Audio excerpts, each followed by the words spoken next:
Hope everybody's doing all right and enjoying their beautiful weather this morning. um, so kind of get started, guys. Just wanted to say hey and to tell y'all that we've had a awesome month. We have 12 closings this month in March, which is great. It's been a great uptick from the past couple months. I know things have been just kind of hard and just crazy out there right now overall. I know some of y'all are wondering about my face. Just to kind of get that out of the way, I hit the garage door on my way out. I was loading the car on Friday and I hit it pretty good. So I'll be getting that fixed little by little. But overall, great month. We're hoping to have great months like this coming forward into the new year. Just kind of getting everything what? It's only the first quarter. We still have three more quarters left, and Anna gave me the shrug, so we still have a whole year, pretty much, guys. I mean, there don't count yourself short. I mean, there's still plenty of business to be done and plenty of things to do. So that's kind of what we wanted to introduce and start, I guess, for this quarter is we want to have a little competition. We want to do a little contest with everybody and.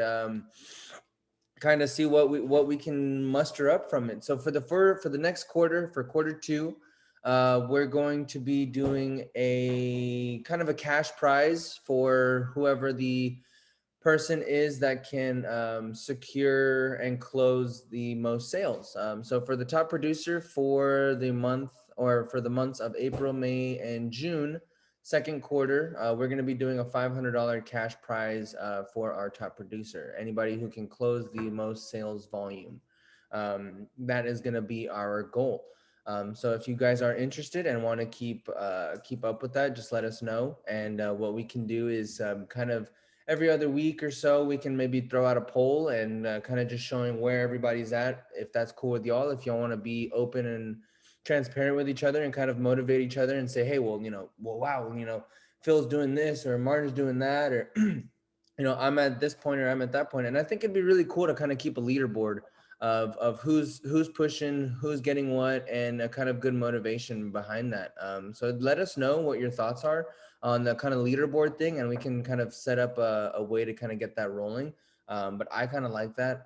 Y'all don't want to be a part of it, but obviously I want to participate in the contest, then that's a given. So just keep pushing and do as best as you can. Another thing that's new in real estate is, at least for Texas, is our new contracts. That has definitely been a big thing for us now. Is the new contracts. We've been using them now for, I want to say, about 2-3 weeks. They've been out about 2-3 weeks now that they've been out, and we're seeing them on the new zip forms. And so far, nobody has really had a big problem with it. Nobody's really had an issue. Everybody that's been sending in sending in contracts um, has been doing a pretty good job.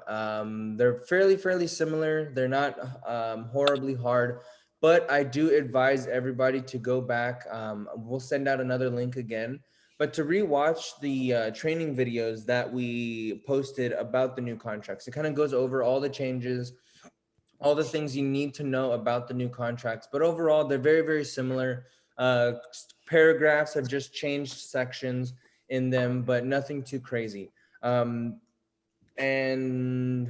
yes, watch the video. We really would appreciate it because it just saves us and you guys a lot of time having to come back and forth. So when you have some free time, grab a cup of coffee or grab a late night snack and watch those training videos for the new contracts. And get that done. I did see a couple new people hop on here, so I'm gonna restate kind of what I did a little bit earlier, but obviously y'all can watch the video again here shortly. Um, but what we're gonna do for this quarter two of this year is for Abby and Marta that just hopped on, is we're gonna be doing a top producer competition for quarter two.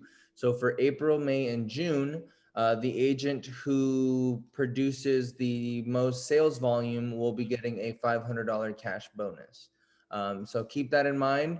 Keep pushing hard. There's still plenty of time for deals and for prospects. We have a lot of time for 3 months to be able to close as many houses as you can. $500 can go a long way and buy you a lot of coffee. So cheers to that. Uh, yeah, and so back into real estate. So now that we're in the competition, right? We're trying to close as many deals as possible. That's going to come down to how do we negotiate these deals? How do we find these deals? How do we have the best opportunity to close these deals, right? So that we can work our way for that 500 extra smackaroos. Um, One is we have lead generation software. It's called Cole Realty Resource. It is a cold calling resource that can allow you to geographically hone into any neighborhood you want in the state of Texas and just get cell phone numbers, emails, and addresses. So what you can do is pretty much you can send mailers, you can cold call, you can send drip campaigns in their emails, and just get clients, right? Get as many as you can, call as many as you can, and build up that pipeline.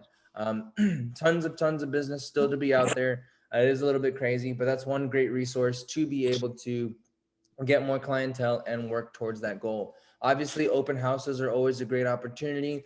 There's not many happening right now because the market is just so hot. And by the time that the house goes on the market, it's already under contract. So not many open houses are being held. So I think that's a good opportunity for you guys to hold those open houses because there's just not as many. So more people are wanting to go to them, which is, I think, a great idea at the moment. Another thing, which we are seeing a lot in, and these conversations that should be had with your clientele, is appraisal contingencies. People at this point in time are waiving their appraisal contingencies. And what that means is that even if the house, let's say we contracted it at 240,000, even if the appraisal comes in at 230, buyers are aware that other buyers will have to make their seller come down. Whereas some buyers are like, you know what, I have the cash. I have probably a good 20, 30,000 in cash. So if there's ever an appraisal miss, I'm okay. I'm not asking to refund my money and get out of the deal. I will pay that extra $5,000 to $10,000 of that appraisal miss and get the house because I want the house that bad because there's a lack of inventory. So appraisal contingencies is one big thing that we're starting to see lately. Is they're just, we have the cash, let's get it done, let's make it work, and let's make it happen. So have those conversations with your people, understand exactly more finite points of their financials. Hey guys, in this competitive market, we need to be super transparent. Obviously, you should kind of know generally, but this is the time where I need to know, hey, do you have 5 to 10? Do you have 10 to 20? Like, I need to know what money you have on hand because we're going to have to use it in this market. Have those hard conversations. If you don't have those, we can still try and make something work and find a deal for you, but it's going to take a little bit longer. However, if you have the cash, I highly advise us to waive a contingency, pay for a title policy, pay for the home warranty, pay for a survey, pay for as much things as you can, and ask for as little as you can. That is going to be the main name of the game. Just don't ask for anything. Repairs are going to be very, very minimal, if any, just because of the nature right now. Everybody has 5-10 offers, and more than likely any one of those other offers are okay with no repairs. So in that case, your buyer needs to be okay with no repairs, because when you get a house under contract, that's kind of an aha moment right now because it's just very competitive. So you don't want to risk losing another house and then having to hunt for another 2 months while you already had a house under contract, but it was a small repair. Maybe we can, as the agent, say, hey, we'll pay half of it for you just to get the deal done, right? I mean, let's be creative. Let's find a way to kind of make these deals happen just because they are sparse and we can all use as many deals as possible. What else? What else do we have? That as well. Also, financing type is very, very huge. Anna brought up a good point, is ask your lenders and ask your people if we can do conventional. I know it's a little bit of a different rates and a little bit higher down payment, but sellers are really leaning towards those cash and conventional offers. FHA, VA, those things. I mean, majority of everybody can produce those, but if you can produce a conventional offer, not everybody can, and it definitely does stick out. Conventional offers are just much easier on guidelines, appraisals, and a bunch of other little things that we don't think about, but there's just less guidelines, less stipulations, so they close a lot faster. We are also seeing a lot of cash offers. And one thing with those cash offers is I would counter those cash offers. So 2 weeks ago when we put a listing out for sale, we had about 15 offers. 2 of them were conventional that were 20K over. We got a cash offer that was 10K over. However, I told that cash buyer, I go, dude, like we already have other conventional offers. They're waiving contingencies. You know, where we got 20. I mean, I was transparent and I got the seller's approval to be transparent. So always get your seller's approval before, you know, if you are going to set a price or say anything. But I told the cash buyer, I said, hey, we already have a much higher conventional offer. They're waiving appraisal. So at the end of the day, my client is willing to wait an extra 2 weeks for closing to make an extra $10,000. And sure enough, that cash offer brought their offer up another 10K. And of course, I was going to take that because I have the same offer now as the conventional, but it's cash, it's guaranteed, and we can move on, right? So fight back with those cash offers now. Just because they're cash offers doesn't mean you can't still negotiate. They're obviously showing interest for a reason, and in this market, we need to try and capture as much value as possible, while staying safe. So if you're accepting offers that are 30K above asking, but are still holding on to those appraisal contingencies, obviously we're going to shoot ourselves in the foot and give those expectations to the seller, a high expectation, and then have to bring them back down. And then they're going to be pissed because now they're gone $30,000, right? So making sure that's there. And then another quick tip that I want to make sure that y'all do is if you are getting a contingency waivers or contingency appraisals that, you know, they don't want them or whatever, make sure we're getting proof of funds. I want to start seeing proof of funds on all offers that we accept, because I don't want to get to the end point and then we have a $20,000 miss when we thought it was only going to be a 15 or 10. And then now we have to bring that price down. I want to know and make sure that you have enough cash in your bank, buyer, to make sure that you can pay for your down payment, pay for your closing costs, and pay for any contingency misses. Because at the end of the day, if they don't have the money, we're having to go back on market for another 30 days. Or, which most sellers would do, is, you know what, fine, I'll take the $10,000 haircut. I have to close on my other house anyway, because typically you're having to sell to buy, and then you're creating a whole problem for your buyer or your seller, now buyer. So I want to make sure before I accept anything that you have the cash for down payment, for closing costs, and for any appraisal miss that you claimed that you could waive because you had the cash. But now all of a sudden you don't have the cash, and we're now pending on a buy over here. So then let's just cut the 10K, let's move it. And then, you know, we're losing our client money at that point. So that's never a fun place to be. Let's see. Other than that, I'm gonna open up the floor for some questions. What else are y'all seeing out there that can be beneficial for us other agents? I'm gonna start with you, Miss Marta. Let's see here.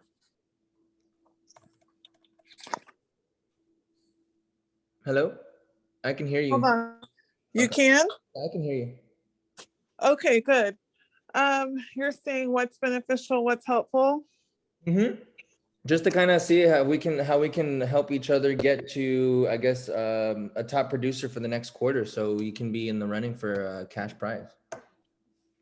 Yeah, I mean, I just encountered a multiple offer situation, and I was just trying to make the process as easy as possible for my client. And when I don't know if this is helpful to anybody, but instead of filtering through offers, I sat down with my client. I already had summarized all the offers for them, like on a spreadsheet, just to make it easier for them. And I did all the, I just outlined what they were asking for, if they were asking for title policy or not, those things. And so just option period, I added like the length of the days that they were asking, and I was just trying to make it easier for my client instead of sifting through multiple offers, we just sat down, looked at a spreadsheet, and then when we narrowed it down to one or two, we looked at that individual contract versus looking at, all of them and overwhelming them. So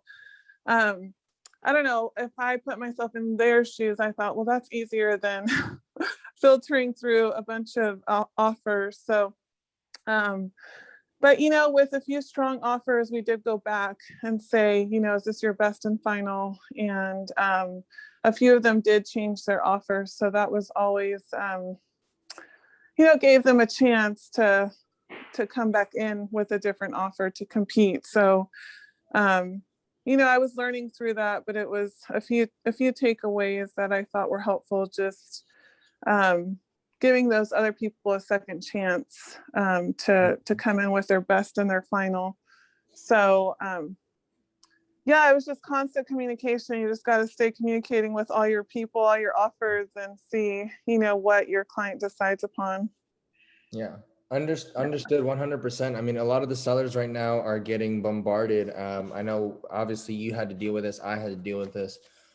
So getting a hold of listing agents right now is also another hard thing to do, because the first week of any listing, they're getting probably 40 phone calls a day. Hey, is it still on the market? Hey, is it still on the market? Yeah. So making things a little bit easier, I would say maybe put it on the MLS or in the remarks, your timeframes, your deadlines, no offers accepted yet, accepting them. But that way they can just kind of have their own, you're pretty much already telling them what you're going to tell them on the phone anyway. But yes, I do like the idea of creating a spreadsheet, kind of getting the highlights of each property, not overwhelming your client, because at the end of the day, when you do have that scenario of bombarding your client, you want to seem like the professional. You want to seem like, hey, I do this all the time. This is how I do it. And this is the process that you just need to trust that I'm going to get the best job done for you, because this is the way I do things, instead of, oh, well, here's this, as it's coming in. And then you're just bombarding them. Say, hey, at this point, we're going to set a deadline. I'm going to review everything with you, and then we're going to make a decision, instead of trying to send them everything all in real time, which I think is a great way to do it. Yeah. And then I found it easier for myself to be able to get a hold of each individual agent that had submitted an offer. I just put their contact, like if they were in the running, I just put their contact just on a spreadsheet, just to make it easier on myself, and, just trying to keep things organized. But, several of the agents, were thankful that I was keeping in touch with them. And so just being available, because I got bombarded with phone calls, and I still am on the property, because I feel like some agents just don't check the MLS, I guess. Very true. And so I'm still, like yesterday, I was still getting showing requests and, things like that. But just trying to stay on top of it all, it can get a little overwhelming. So just finding some systems that work for you, and that will work, and communicating that to your client as well. Good points. I like that a lot. Thank you, Marta. You're welcome. Mr. Phil, how are you doing, sir? And how's everything going for you? What do you feel has been pretty, I guess, beneficial for you, and just kind of making things smoother for your clients to hopefully get things done? I have no idea how to make things smoother in this market. It's been absolutely insane. I was going to make a joke that I was going to move my closing from the 31st of this month to the 1st of next month, just for the competition. And then I just got an email from the buyer on the property. We're missing some papers. So I might actually have to do that. But yeah, really talking to listing agents is kind of difficult, and them getting back to you really doesn't happen all the time. So it's kind of a, if you get a phone call with them, you get as much information as you can at that one moment. And I mean, that's pretty much all I've been doing here, because we've been putting in offers left and right, but nothing's been accepted just yet. So okay. And do we know why, or is it just kind of like we're putting our best foot forward, but nothing's happening? Or kind of what do you think is the big reason why we're not getting anything accepted? It's just hard for my buyers because the houses they're looking at and the amount of capital they're putting through into it. We just don't have the buying power to pay for everything. Okay. So we're working on something else, getting somebody else onto the mortgage to hopefully bring their buying power up so that they would be capable of being, sending in attractive offers instead of still trying to get concessions. Okay. Would this also help though? Because I know you're looking for concessions. I mean, since they're for your specific case, since they are qualified for like call it 180, 182, is it more beneficial for your clients than to be looking at something around the 170s or 175s to then allow you to give over asking while still asking for some concessions? Maybe just have that conversation and say, hey, obviously right at the 180, we're not making it because people are obviously already asking over asking price or offering over asking price. Maybe we should really start looking around the 165 to 170, and then we can give them a 10K over asking and ask for some of those concessions back. So the last house that we put an offer in was 170 and we went at 180. And they got other offers that were still better. Yeah. So we're still doing the 10,000 over on average, but there's just too many other offers out there right now. Sure. What about option days? Well, I guess if they're asking for money, they can't really pay for a title or for a survey. Yeah. So every listing agent I've spoken to, and they've been very, blunt about it, saying, hey, this is what I've got on the table already. Can you match it? And they're asking, 10,000 over plus 0 concessions. The buyer's paying for everything kind of thing. And we just don't have that power. Yeah. Okie doke. Well, then, let's just see what we can. And what about option days? How short have we been able to get those down to? We'd be comfortable with 5. Okay. I would say. But I don't think anything less than that would be beneficial. Too smart. Yeah. Yeah. So Okay. hopefully we're going to raise our buying power this week, which will completely change everything for us. Awesome. Well, at the same time, like buying power, but then but what about cash power? Is that kind of change going to bring more cash? Because even if you are qualified for more, you're then just now competing in a different bracket versus actually having more purchasing power. Does that make sense? Yeah. I do believe there will be more cash on hand now as well. Okay. So it's a family member coming in to help them out. And I believe that she's motivated to get them into something a lot nicer than what they're looking at now. Okay. Well, then that's good. Hopefully we can get that done. Obviously, let me know where we can help. And if we need to, and if you're cool with it, obviously, maybe think about, paying for something, maybe whatever case, half of the home warranty, or half of the title policy, just something. I mean, it's up to you. It comes out of your side anyway. So, it's just a thought, any idea, just to kind of get them into something and maybe have them give you a good refer after. But just something to get it done and them off your books. But thanks for sharing, Phil. Definitely. Thank you. Miss Abigail, how are you today? Good. Glad I made it. Been a while. Good. We're happy to have you here. How's everything been with you? I know you have a lot under contract. How's that going right now? And what's been your experience with it? Right now everything's going smoothly. I'm still waiting on the listing agent to send me the HOA signed docs. I don't understand why it's taking so long, but if she has other listings, maybe she's getting bombarded with all those because she does a lot of land deals out there by Vendita. Sure. But so far, everything, I've been keeping in touch with title and the lender and like, do we need anything? Is everything going good? I'm going to call them today to double check because they still haven't given me a date about when the appraisal, they said they've ordered it, but I don't know when it's actually taking place. Mm-hmm. And then the same thing with the survey guy. I know they all got into contact, but I don't know when the actual date. So I'm going to follow up today, this afternoon with it and find out. Perfect. But it's looking like we're still moving forward to April 14th on the closing. Mm-hmm. And then I have 2 potential buyers right now. One, my sister, and then another one, my cousin, who have great buying power right now. However, I mean, I'm already trying to just prep them and get them ready, like understanding like it's being very competitive. I was like, be ready to like not ask for too much, not even repairs, because we got like 7 people ready to go, even backup offers after your offer. Even the listing agent was telling me for the land we're doing right now, she's like, are you sure this is going through? Because I mean, we got people ready to go. Wow. Like, yes, we're good. We're good. Even if appraisal does come in lower, we're still gonna go through with it. Good. Wow. That's crazy. Even Yeah. for land has been being scooped up so fast lately. Oh, it's been crazy what I saw in September in 2020 versus now. It's like the same acres that was 4 acres for 50K is now 150K. Yeah, agreed. I'm like, oh my goodness. And people want, and now everyone's like, you know what? I want 2 to 3 acres. I don't think it's gonna be that much. I'm like, no, not even that. No, we got to reality check this real quick.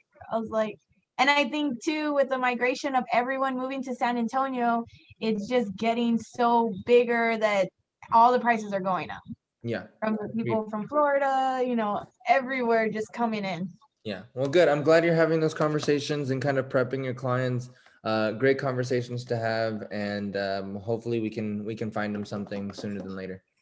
Yeah. So they want to be set in stone now. I'm like, okay, well then you just need to be flexible and compromise on exactly what you want. Because they're both nurses, so they have very good incomes coming in. One of them already has over the 20% down. But at the same time, they're like, we took so long to save up this much money. We don't want to spend it all on that. I'm like, oh, well, it's kind of difficult. They want to use some of the money to put furniture into the house, not just be in the house. So it's kind of hard with those. Understood. Well, let's try and do the best we can for them, but unfortunately, we got to make lemonade out of lemons. So oh yeah. And see what we can do there. But well, thank you guys so much for hopping on. Wishing you all the best for Q2, and let's see how far we can push and see if we can get you guys an extra $500 in your pocket. Awesome. Thank you, Alan. Of course. Other than that, guys, you guys have a great rest of your day and week, and I'll be checking in with everyone a little bit later. All right. Perfect. Bye. Bye.